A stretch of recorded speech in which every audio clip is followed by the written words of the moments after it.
Haro.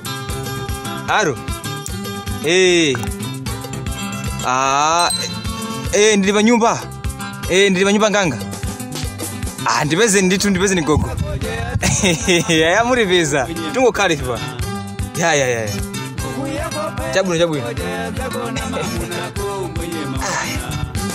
Sinafuna ubale. Silipo. Sinafuna ubale. Silipo. Sinafuna ubale.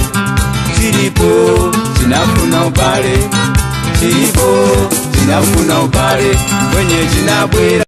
Sinafuna ubale. Sinabwera. Sinafuna ubale. Mazi sinabwera. Sinafuna ubale. Sinabwera.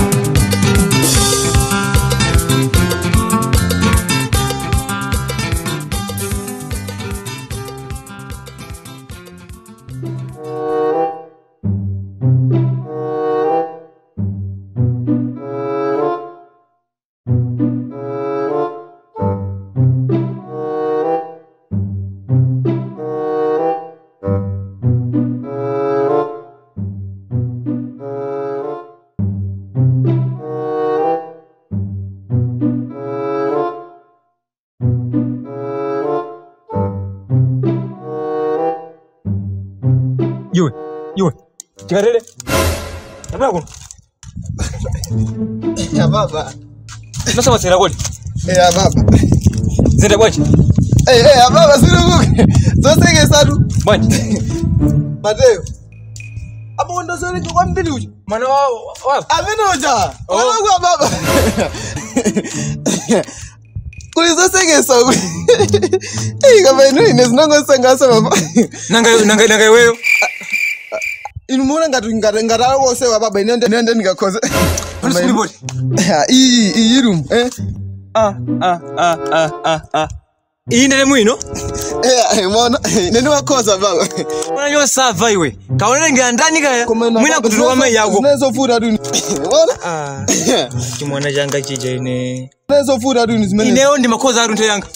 Ineo ndi makoza makara number 1 in class. Zimavura duni zina. Zovula kwanje. Zinozopuka ngari zizi. Apulisa amango ndidajabe nawo. Leo kwa vile unakoze wewe. Ni makoza amango ndidajabe. Ni makoza ni wapi? Nezo vure za baba mwana. Vezi zizobusa mbili. Vezi zizobusa mbili. Tabu ino ndi ufuse na baba. Fusa. Tuanjile mango chokijemo. Mango jambula basi, mango jambula. Mwana janga. Tuda mstundi yana baba. Tuga. Ona baba. Digire we mapanga mwano. Ndi tu. Tuda mstu. Indeka. Abo orenga matu awili. Tu. Ni mstu. Tuga. Apulisa waso ndesaze. Ega. Apulisa ya. Tiyo kawirengo. Upusa kwa mbili. Basi maki hiyo jambula mkofi mura zoeleke.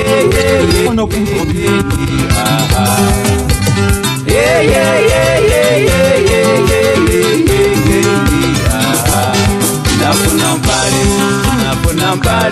Sinafuna ubale.